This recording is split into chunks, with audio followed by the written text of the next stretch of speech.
Bienvenidos, estimados pastores y hermanos. Vamos a continuar viendo la unidad 4, esta vez con el tema de la protección de los derechos humanos en el derecho internacional, ya que este es un tema de vital importancia no solamente para un sector, sino para todo el mundo. Es por eso que diferentes estados han firmado acuerdos internacionales para la protección de la libertad de culto como un derecho fundamental y que ésta se debe respetar, pero principalmente hablando sobre este tema, la Organización de las Naciones Unidas en su artículo 18 nos habla y refiere que toda esta ley o este artículo protege a los creyentes teístas, no teístas y ateos, así como a aquellos que no profesen ninguna religión o creencia. Entonces, sin embargo, este es ya un gran avance acerca de nuestros derechos como la libertad de religión. Sin embargo, los inicios de la libertad religiosa han nacido,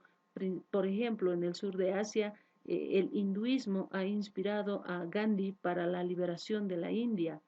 Los cristianos protestantes han liderizado la lucha para abolir la esclavitud en el Reino Unido y los Estados Unidos en el siglo XIX. Los católicos romanos en Polonia y luteranos en Alemania Oriental han sido los que han impulsado la lucha contra el autoritarismo. Lo propio los católicos romanos en América Latina han presionado por la justicia social a través de la teología de la liberación. Entonces, diferentes nacionalidades, diferentes eh, ámbitos han impulsado a que se pueda dar la liberación de la religión y de culto. Sin embargo,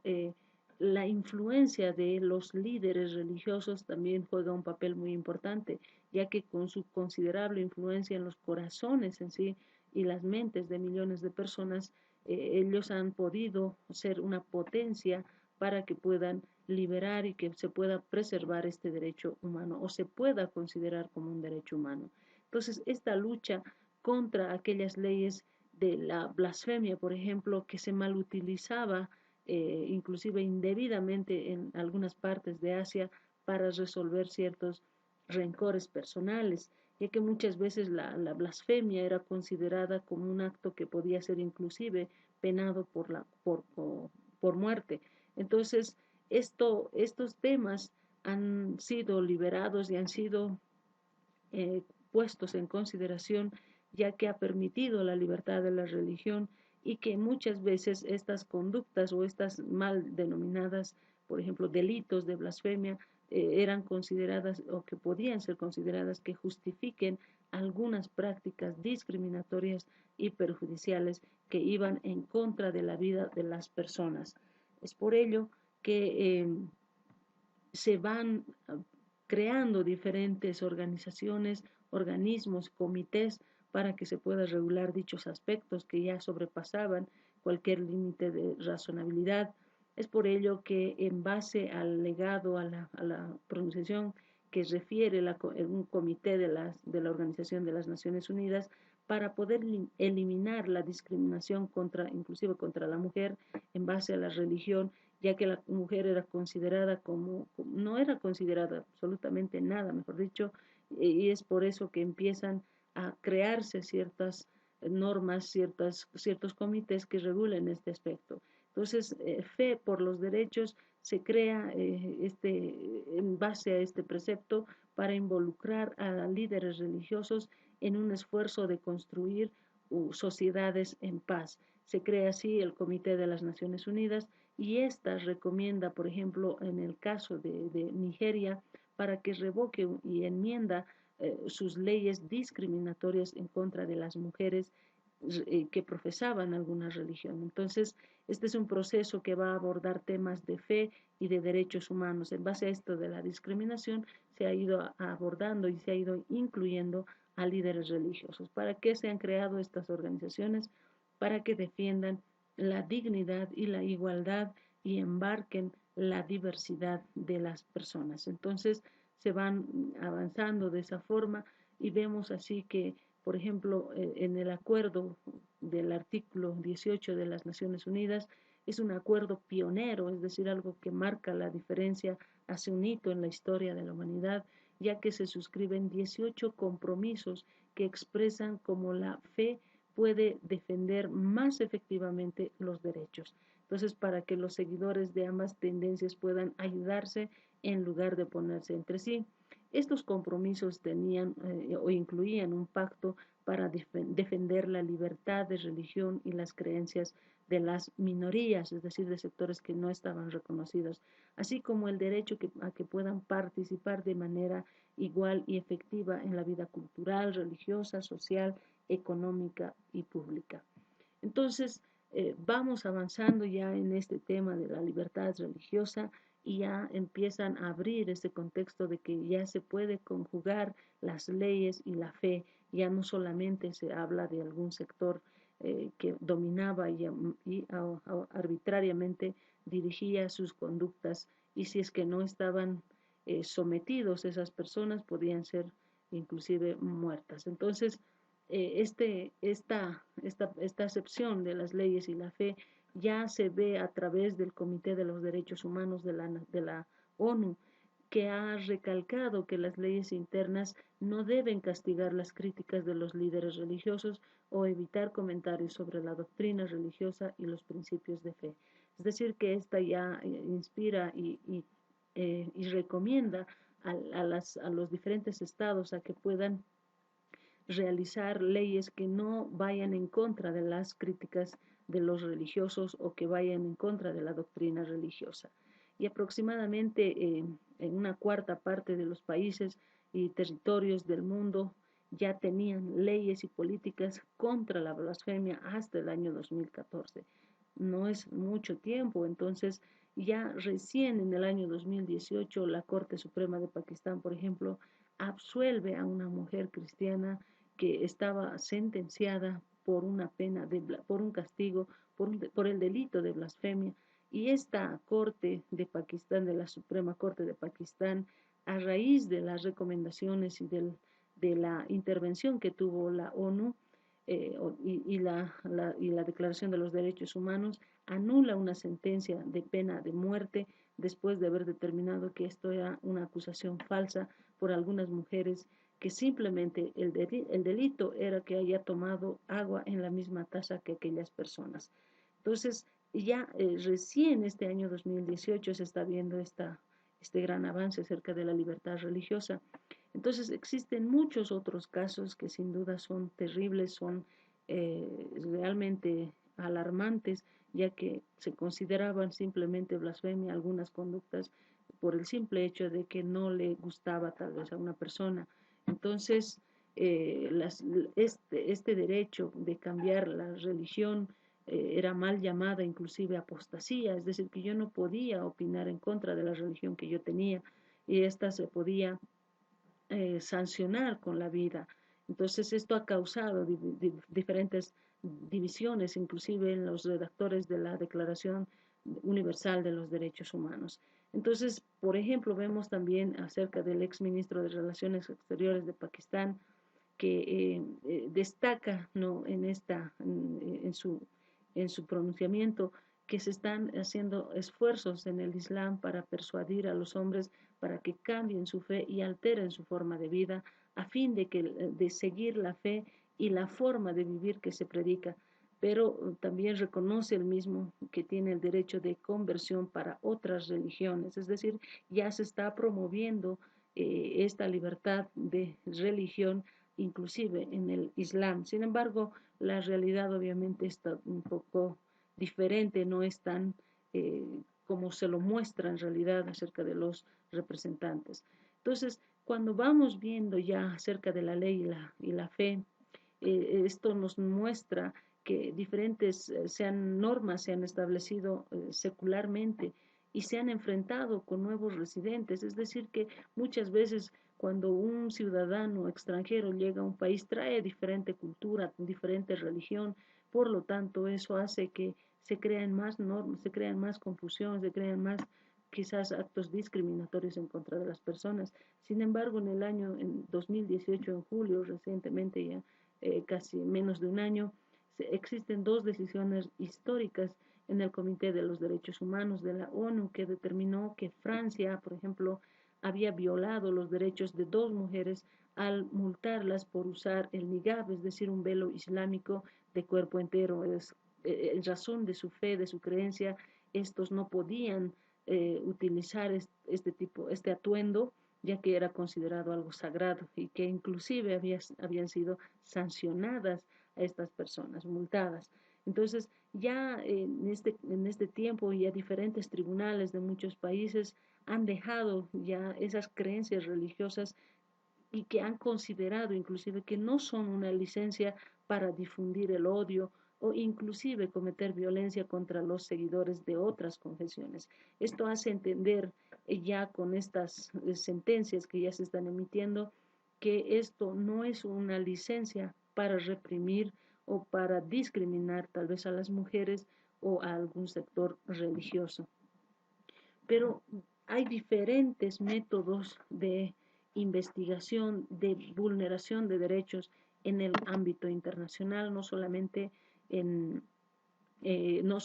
Estado tiene esa potestad, sino que la ONU tiene diferentes formas para poder investigar y para poder dar una solución tal vez a ese problema de la vulneración o de la supresión de los derechos de la libertad de religión.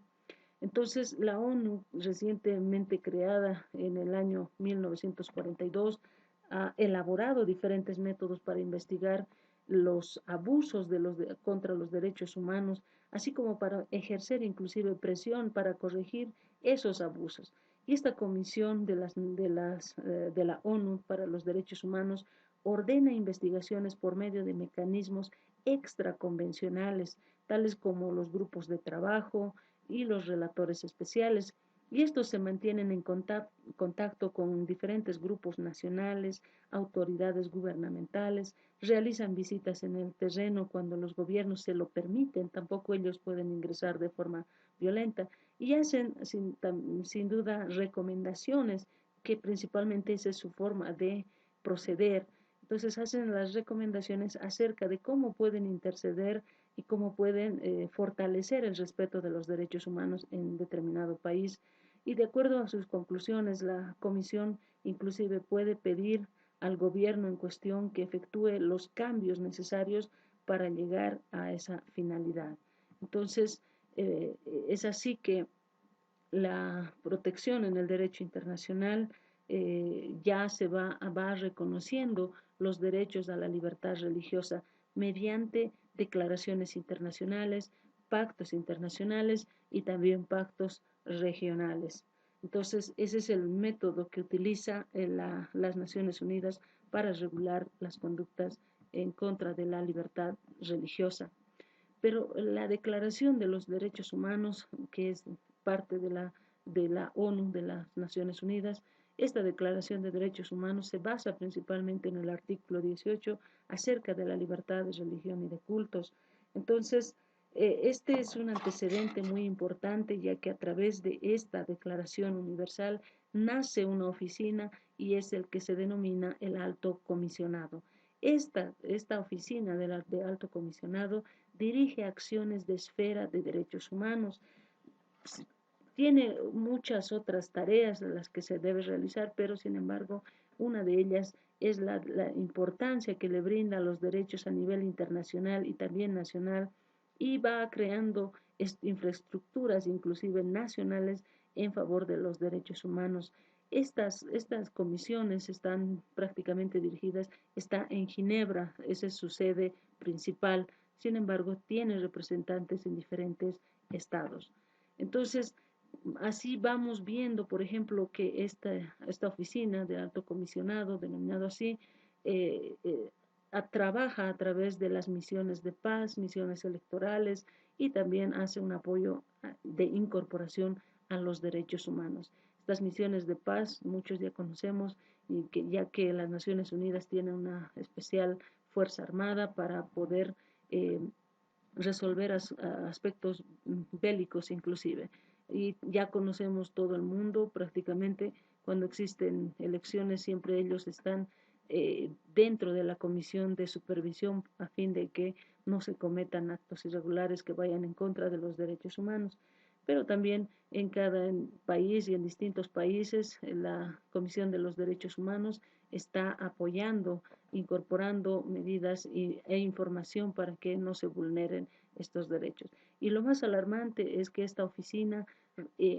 cada año y cada mes, es importante el dato, recibe más de 400.000 denuncias de violaciones de derechos humanos, es decir, que está dando resultado esta comisión, ya que diariamente inclusive funciona un teléfono de emergencia las 24 horas del día. Entonces, esta oficina está dando muy buenos resultados. Y esta es la que principalmente se encarga de regular y de controlar y también de sancionar a esos países que están cometiendo actos contra los derechos humanos. Pero vemos que no solamente existe esa oficina del alto comisionado, sino que existen diferentes defensores, pero algunas vamos a mencionarlas simplemente, por ejemplo, la Amnistía Internacional, que es muy importante acerca, ya que consiste en un movimiento a nivel mundial con más de 2 millones de integrantes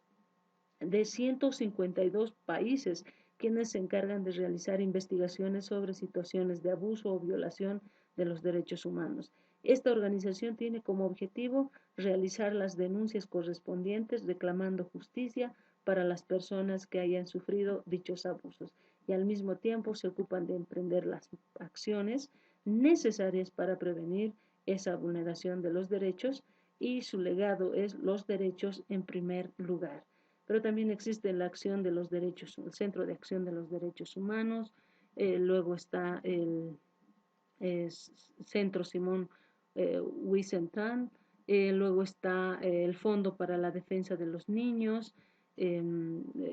nuevamente está también la UNICEF, este punto 6 que es muy importante acerca de los observador de los derechos humanos. Este encargado también es muy importante ya que esta interviene en diferentes ámbitos para, como la práctica de la justicia y los diferentes gobiernos de los países integrantes de la ONU. Entonces, con el objetivo de que se pueda cuidar y proteger los derechos humanos y a fin de que no se violen más derechos. También está en diferentes organizaciones como la Organización de las Naciones Unidas, que es la UNESCO, la ONU, que obviamente Bolivia como miembro fundadora, inclusive desde 1945, perdón, Bolivia es un país miembro de la ONU y también, o por lo tanto, se debe acoger a sus normas. Y luego vemos también a la OMS, a la Organización Mundial de la Salud, que se refiere principalmente a que debe cuidar el sector de la salud. Pero es importante también explicar que la ONU lanza diferentes iniciativas que menciona, por ejemplo, Fe por los Derechos. Esto sirve para involucrar a los líderes religiosos en un esfuerzo por construir sociedades en paz que defiendan la dignidad humana y la igualdad y abarquen la diversidad. Lo propio crea este pacto para defender la libertad de religión o las creencias de las minorías, así como de su derecho a participar de manera igual y relativa en la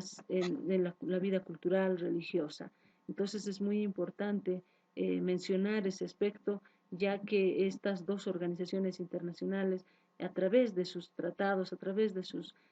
normas internacionales, están protegiendo la libertad de expresión, la libertad y manifestación mejor dicho, de la libertad religiosa. Entonces, estos son dos muy importantes, estas iniciativas internacionales acerca, por ejemplo, de Fe por los Derechos, es muy importante ya que está dando resultados, muy buenos resultados, ya que actualmente se están organizando y se están trabajando y involucrados prácticamente algunos religiosos o líderes religiosos para construir una sociedad que viva en paz. Muchas gracias por su atención.